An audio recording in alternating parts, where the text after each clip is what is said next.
Hello and welcome back to Tile Trends, your go-to podcast for the latest in tile design and home renovation.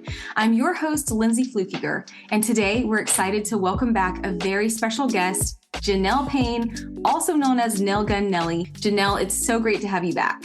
It's so great to be back. I absolutely love chatting with you guys every time, so I'm happy to be here. Awesome. The feeling is mutual for sure. So last time we delved into your origin story as a nurse, mom, DIY enthusiast. We talked about your fantastic RV kitchen renovation with Tile Club's mint palisades picket tiles. Give us the scoop. How are those tiles holding up for you? Oh, they're absolutely perfect. I still get asked where I got them all the time. But they work out perfect. They are a highlight in our little tiny kitchen. And it was my first time ever installing real tile in an RV. And we did this back in, was it May? I'm not sure, but it was like in the springtime, and they've held up perfectly. There's absolutely no shift. And so I fully intend on going real tile all the way.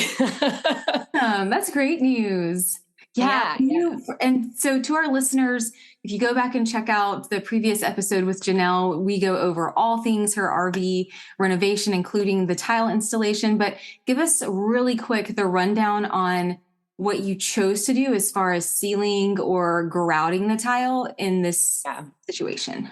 Yeah. So because there is so much movement within an RV, I didn't want to do the traditional mortar with grout. And because I've heard that, and it makes sense with going down the road, shifts in the walls, it could crack potentially.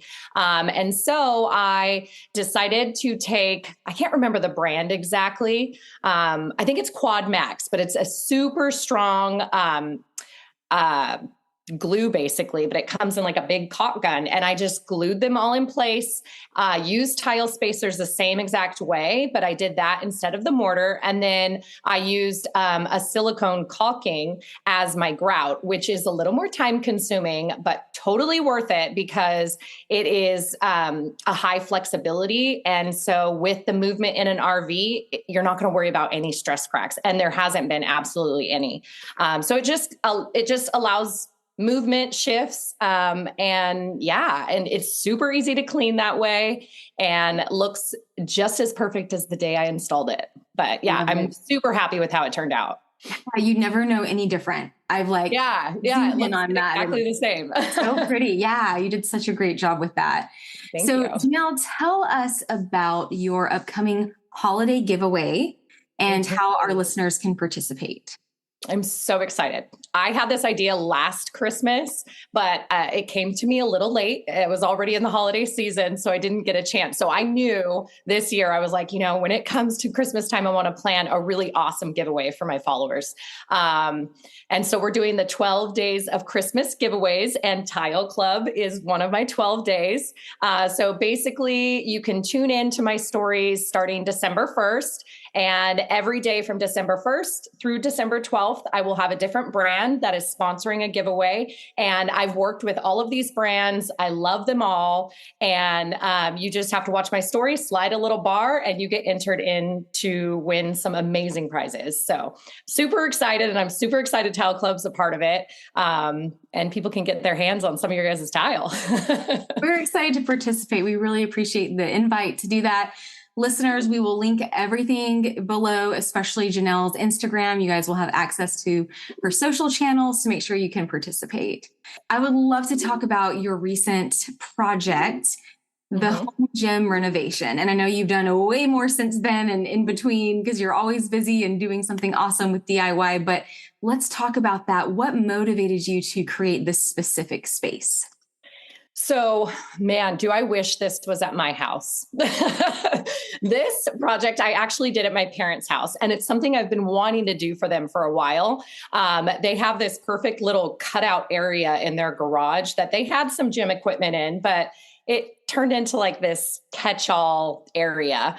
And I wanted to make a nice organized space with their gym equipment so that they can have a space for them to be able to work out at home. And I do definitely go and borrow some of that sometimes as well. But I wanted to make it nice. Like I wanted it to be a gym, but I wanted it also to be kind of just like a cool, beautiful place to walk into.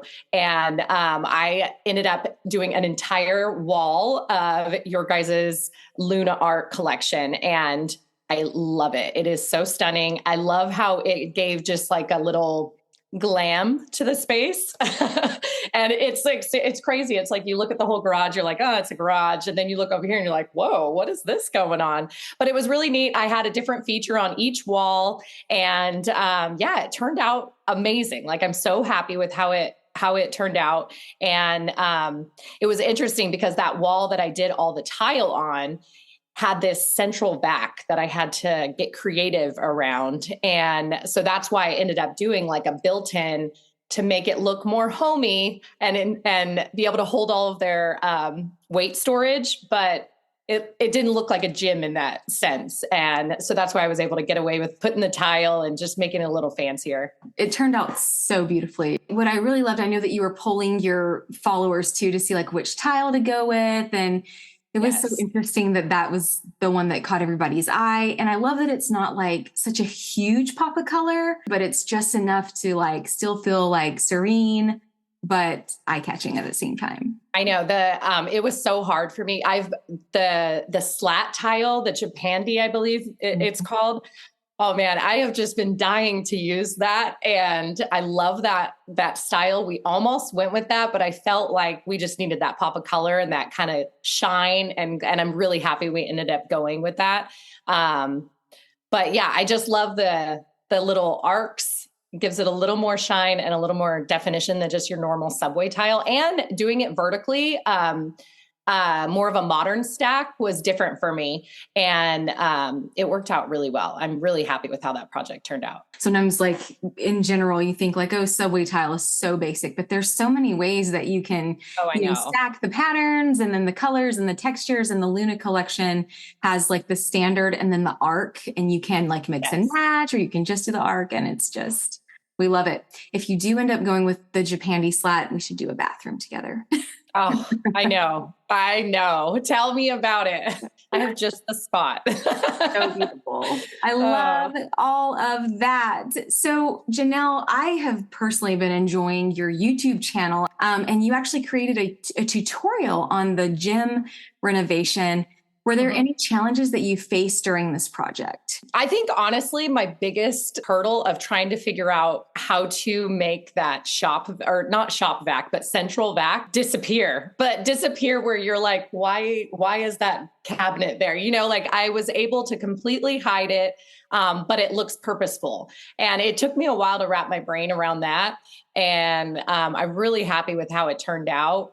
But I think I got really lucky I did some brick paneling. That was the first time where I had to try and get the seams to be able to match up well. And I think it turned out really nice. I was able to use more of like a sanded grout to mimic the other grouting in it. And it turned out really well. Yeah, no, it was, I think the vacuum thing was definitely the hardest situation for me, but I think it turned out well. Yeah, awesome. So tell us a little bit more about what our viewers and listeners can find in regards to your YouTube channel. I went to a conference this past July, and when I left it, I was just like so motivated to be able to do the long format. It's so different when you come from doing these short format reels where it's like little blurps of everything to really going into detail.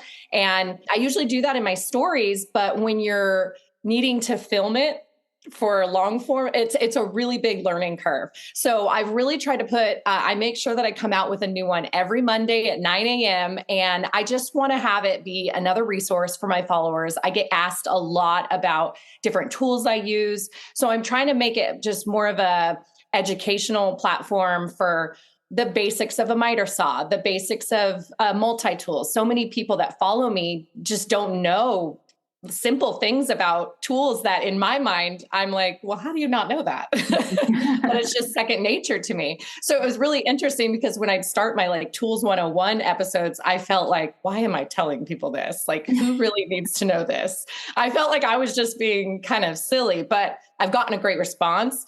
And there really is a need to just have that basic knowledge if you do know nothing about any tool. I can always send people to those longer format tutorials. And so I'm slowly just trying to build up my collection and work on my editing as I go. It's a learning curve. Yeah, awesome. I think it's going so well. I'm loving it. I've watched everyone that's come out since a few months or since the I appreciate tutorial. Oh, it's just been great. I love watching and seeing, that women can step up. We can learn these things. We can do it. We don't have to wait for the honeydew list to be done. So absolutely. Can you give us a sneak peek into any upcoming projects that you may have? I have a really big project going on right now that right after this, I'm going to go out to. But I actually am redoing another trailer. I know. Surprise. This one is actually, it's for kind of a bigger project that I don't really want to talk about yet, but it's going to be really exciting. And I am trying a bunch of new techniques that I've never done. I'm going more of a Mediterranean kind of vibe. And so I'm going to be dabbling with micro cement in a trailer, which is going to be new, and we'll see how it holds up. But yeah, it's going to be a really cool experience because I'm adding in a lot of new features like a farmhouse sink, going copper, like just different finishes. I'm kind of on a tight deadline. I'm hoping for sure I have to have it done by like March. So, and we're in demo right now, demo rebuilding. So it's kind of, it's an old one again, 1970s. But after that, I'm really hoping that I can finally give myself my bougie workshop. I want a workshop so bad. Yeah. And so once this is done, that's like my goal is to, I will see. I might possibly do like a storage container conversion or just build one on our own. We'll see what happens. So it's going to be big and it's going to be great. And I can't wait. And it's going to be very bougie. Oh, yes, of course. I know. So exciting. For those especially who didn't hear the previous episode where we got to know who you are, kind of the heart of DIY, which was just so inspiring. Tell us a little bit about your tips for juggling being a mom, a nurse, and a social media influencer on top of being a DIYer. What are some tips that you can give to our listeners who might be in a similar boat or might be exploring the idea of doing something similar to what you do? Yeah, I would, try and be a travel influencer. No, just kidding. I'm like, sometimes I think I'm like, wouldn't I do that route? I just get to go on trips. No, I absolutely love what I do. I'm kidding. But honestly, I think I might've said it. Like I think I said it in our last episode. I'm not sure, but so many times we look at like our to-do list and we're just like, oh my God, how am I going to do this? But it's like, you just chip away, be like, you have 5,000 things on your brain, but let's just focus on this one because it'll take it off your plate. And once you do that, you realize like, oh, I'm actually knocking stuff out. And it's just easier to focus on a task at hand. Like, what do you want to get done this day to have it be attainable? And, people just, I think that's what it was. I think the quote is people overestimate what they can do in a day, but underestimate what they can achieve in a year because you don't realize, like looking back, you can do so much. It seems like you're drowning, but really stop and look at what you've accomplished and you're going to be like, dang, wow. Okay. I guess I am doing this, but yeah, I don't know. I mean, I frequently have to sometimes just take a break and gather myself because there's always like that mom guilt of like, oh, I need to not go work on that project. I need to be here with them. But like I tend to do a lot of times, I'll just bring them in and be like, here's a screwdriver, just go do that. And then you just start talking and hanging out. You just have to figure out how you can get things done in the time frame of whatever you're doing.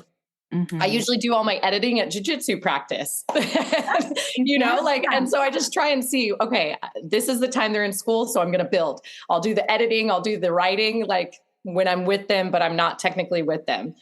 It's just constant battle, but I keep reminding myself it's only this little bit of time. Mm-hmm. And soon I'm going to have all the time in the world. Right. Oh, it's such good advice for sure. Yeah. And yes, the mommy guilt is so huge.